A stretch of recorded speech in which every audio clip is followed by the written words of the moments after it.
This is an ABC News special report. And we are coming on the air now with the latest on that devastating news from Dallas. Last night at a peaceful protest about this week's deadly police shooting, shots did ring out. Snipers firing police officers. 5 have died, 7 officers injured. 2 civilians were hurt as well. That is the mayor of Dallas right there. One of the shooters has been killed by police and 3 suspects in custody. Let's listen to the mayor. Judge Jenkins, I want to thank the FBI. I want to thank the governor. Lieutenant Governor flew in last night. The president called me from Poland, and all your commentators have wished us well and are praying for us. And I want to say from our heart, we feel that. And so thank you. I am now going to tell you some not good news for you reporters, and that is we've got a criminal investigation going on, and our #1 job is to make sure the citizens of Dallas are safe. So we're not going to tell you anything about the suspects, and we're not going to answer any questions on that. We will when it's the right time. Now is not the right time.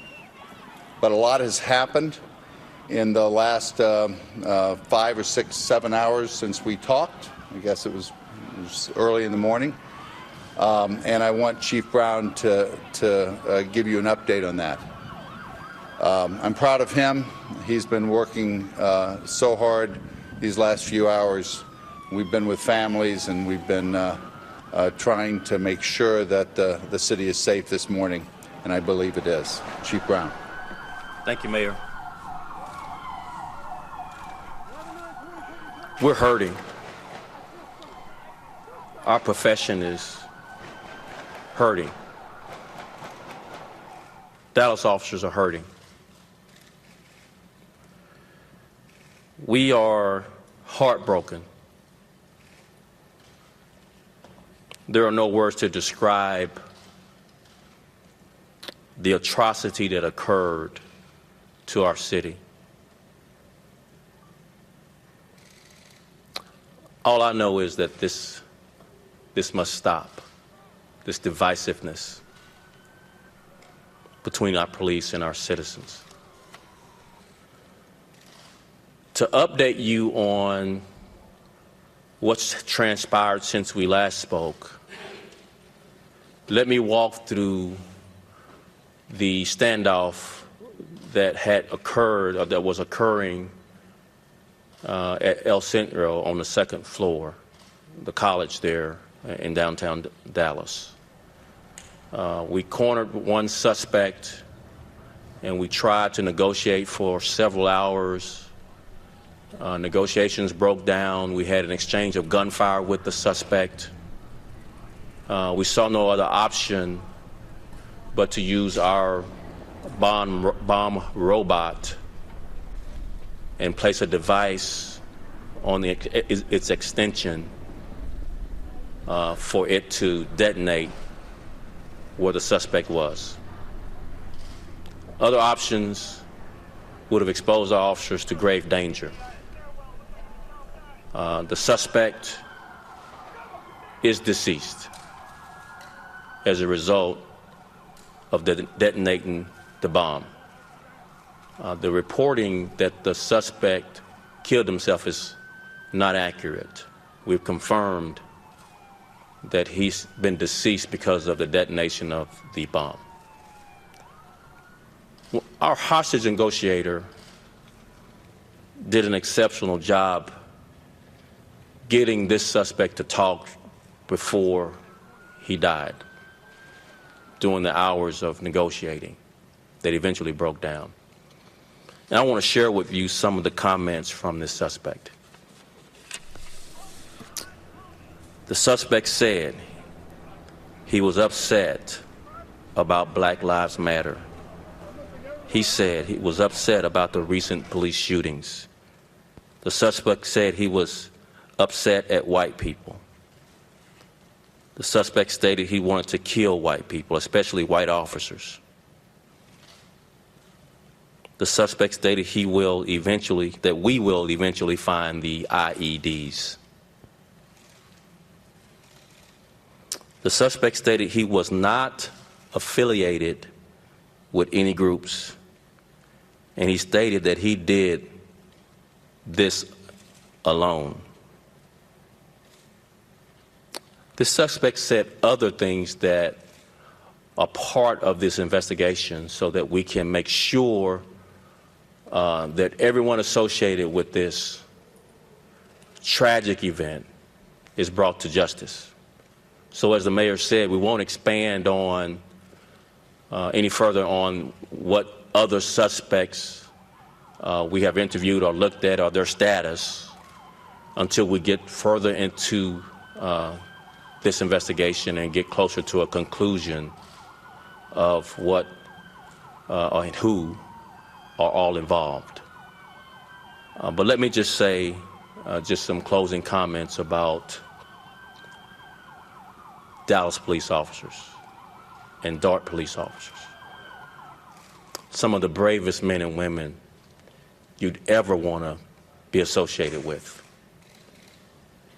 You see video footage after video footage of them running toward gunfire from an elevated position with no chance to protect themselves and to put themselves in harm's way to make sure citizens can get to a place of security.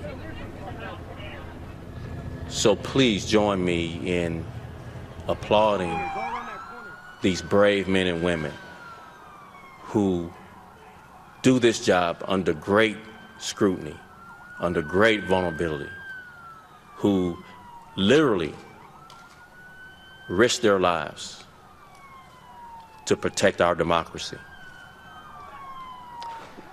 We don't feel much support most days. Let's not make today most days. Please, we need your support to be able to protect you from men like these who carried out this tragic, tragic event. Pray for these families. I spoke with the families of the deceased and the injured. They are not having a good time trying to absorb this, trying to understand why. And they need your prayers. So please join us in helping us comfort the grieving officers' families. And I trust that soon, because we're working very diligently in processing the crime scene, to find evidence to bring any other suspects to justice that were a part of this. But please pray for our strength through this trying time. Thank you. I want to add that there are public safety officials that protect our cities and our institutions all across America every day that aren't police officers. And we lost one of those last night. A Dart officer was one of the victims. And I want to just take a moment and say the professionalism of the Dart organization was great. And I appreciate better school police officers, campus, college police officers, standing shoulder to shoulder with our police officers. And that's the way we work. Now, Chief Brown told the victims' families last night and the police officers that he was a man of faith. And I'm a man of faith too.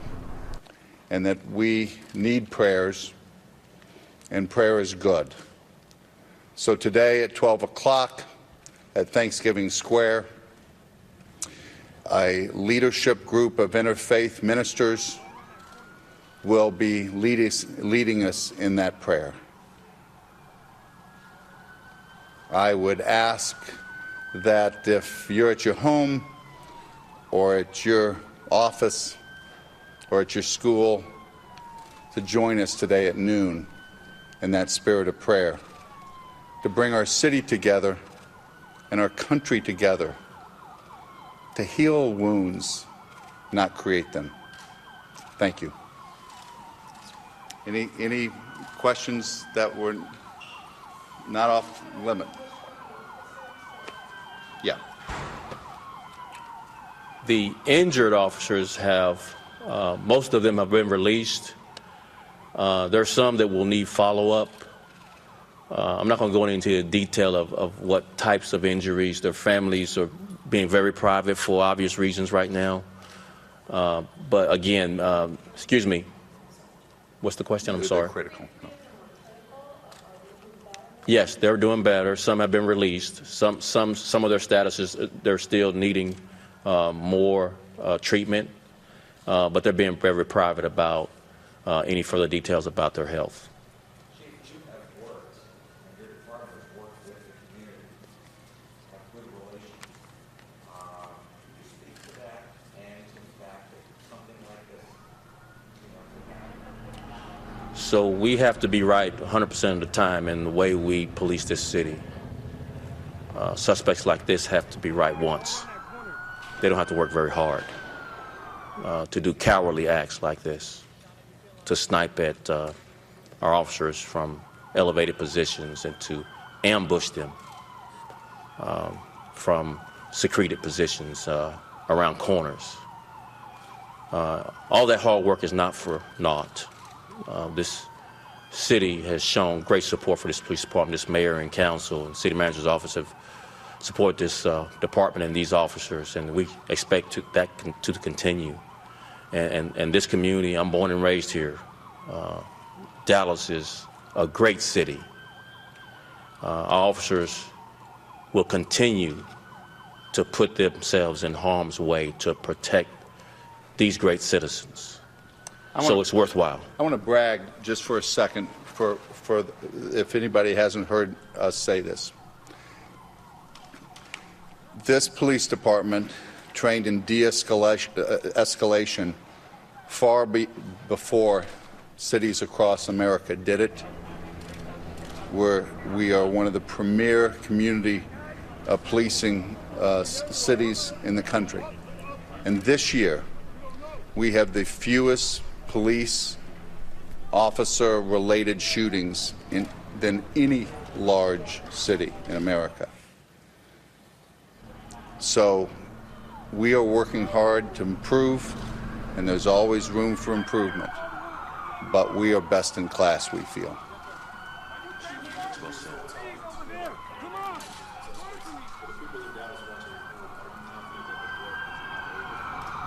No, I'm not going to be satisfied until we've turned over every stone. We've got some level that this one suspect did do some of the shooting, but we're not satisfied that we've exhausted every lead. And we're not going to be satisfied till every lead is exhausted. So if there's someone out there that was associated with this, we will find you, and we will prosecute you, and we will bring you to justice. As of right now, it's a total of 4 suspects. We're not counting or expanding on who or how many. We're going to keep these suspects guessing. Chief, can you talk about I know your first focus maybe is the officers and the investigation. Can you there talk about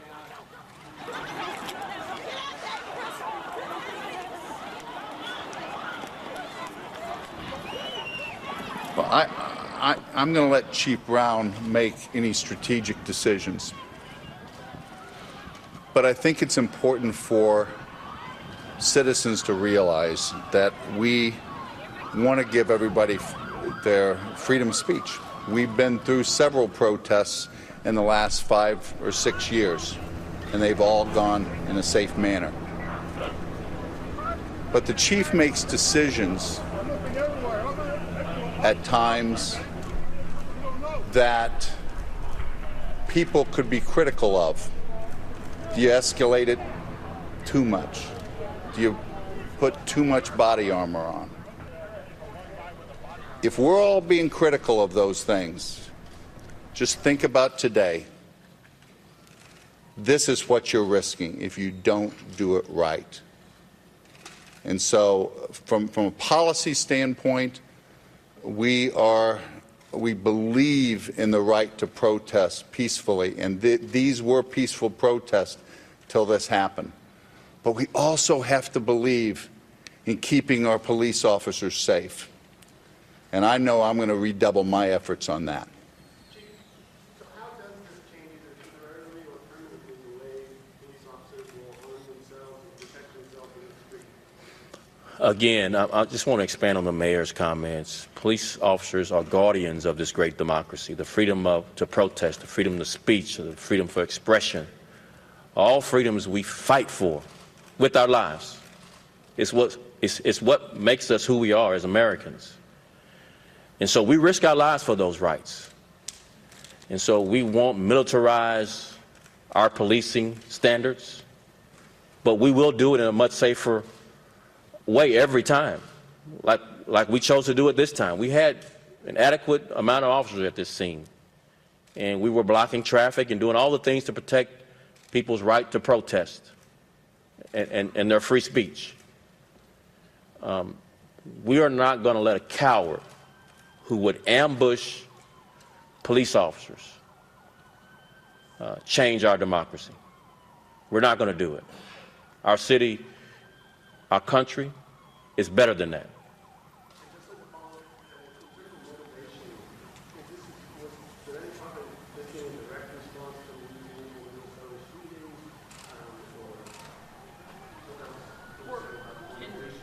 Can you say at all whether this is someone who was having some mental stability problems and just looking for an opening to react, or is this something more organized? Can you talk about that? All of those questions would just be speculation to answer. We can't get into the head of a person that would do something like this. We negotiated with this person. They seemed lucid during the negotiation. He wanted to kill officers. And he expressed killing white people. He expressed killing white officers. He expressed anger for Black Lives Matter. None of that makes sense. None of that is a reason, a legitimate reason to do harm to anyone. So the rest of it would just be speculating on what his motivations were. We just know what he said. That's what he said to our negotiators. Hey guys, thank you. We still have a lot of work to do. We're gonna take off.